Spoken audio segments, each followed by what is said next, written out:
सबसे पहले तो आरिफ अंजुम सर के लिए कहना चाहूंगी, एक शेर बोलना चाहूंगी सर आपके लिए। मेरी जिंदगी का मकसद सभी को फैज पहुंचे, मेरी जिंदगी का मकसद सभी को फैज पहुंचे, मैं चिरागे राह गुजर हूँ, मुझे शौक से जलाओ।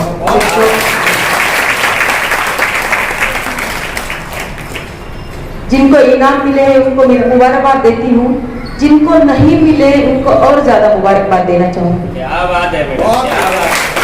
क्योंकि हर एक कंपटीशन में अगर हम हिस्सा लेते हैं, सिर्फ जीतना हमारा मकसद नहीं होना चाहिए, हमारा हौसला बढ़ाना हमारा मकसद होना चाहिए। एक बहुत अच्छे किसी ऑथर ने कहा है,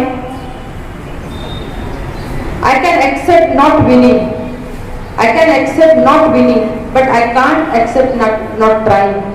So try again and again. You will succeed at last definitely. क्या बात है, वाह वाह वाह, एकदम सच्ची बात है, वाह। और मेरी बहनों के लिए कहना चाहूंगी, क्योंकि हम सिर्फ मेहंदी, कुकिंग, बेकिंग इसमें ही हिस्सा लेते हैं, पार्लर, इससे आगे हमें जाना है।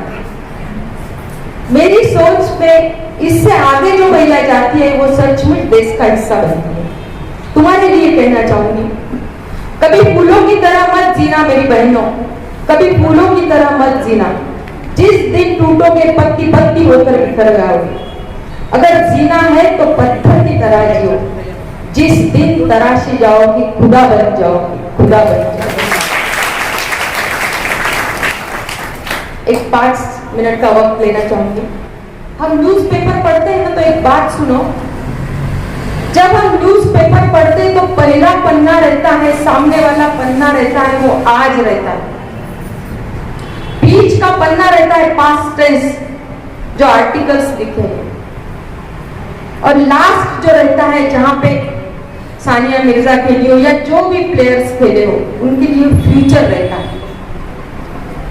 जिसको आगे जाना है वो पहले लास्ट वाला पन्ना पढ़े, और लास्ट वाला पन्ना जो पढ़ता है वो सोच आगे की रखता है, ऐसा मुझे लगता है। क्योंकि जब मैं बचपन में पेपर पढ़ती थी, आजकल पेपर पढ़ना बहुत कम हुआ है, पढ़ाई बहुत कम हुई है, तो हमें हमारे पिताजी बोलते थे कि पहले लास्ट वाला पन्ना पढ़ो, उस पर जो लिखा है वो पढ़ने के बाद तुम तुम्हारी जिंदगी का मकसद तय कर सको। आरिफ अंजुम सर ने बहुत अच्छे से कहा कि जिस दिन मैं मालेगांव में आई थी सचमुच लाइट चली गई थी और मेरा नाम ज्योति था, इनका नाम दीपक था। एक ऐसा वो क्या बोलते हैं कोइंसिडेंस हुआ था, और दूसरी दिन पेपर में न्यूज छपकर आई थी कि दीपक के घर ज्योति आई और मालेगांव की रोशनी चली गई।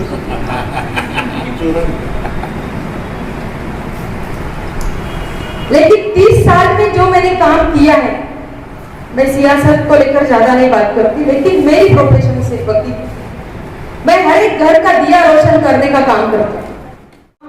मुझे लगता है कि हर एक घर का झगड़ा खत्म होना चाहिए, हर एक समाज का झगड़ा खत्म होना चाहिए, और हमारा शहर एक अच्छी नींव को लेकर मजबूत हो। मैं ये नहीं सोचती कि हमारे गांव में इतने अच्छे मकान बने हैं या बिल्डिंगें बनी हैं। गांव की नींव या समाज की नींव तब मजबूत होती है जब हमारे देश की हर लड़का या हर लड़की तालीम को लेकर मजबूत होती है, और जब तक गांव की हर एक लेडीज तालीम को लेकर मजबूत नहीं होगी तब तक हमारा देश मजबूत है, ऐसा मैं नहीं सोचता।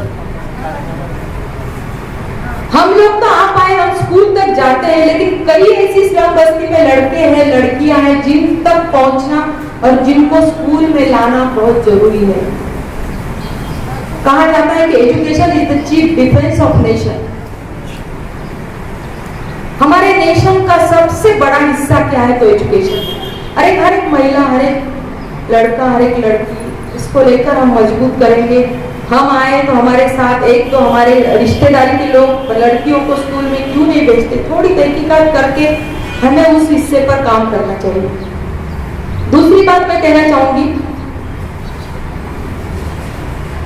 कि आज का हिंदुस्तान का दौर अगर हम देखते हैं तो लेडीज लोगों ने सियासत में हिस्सा लेने का सबसे मजबूत दौर अभी आने वाला है, ऐसा मैं सोचती हूँ।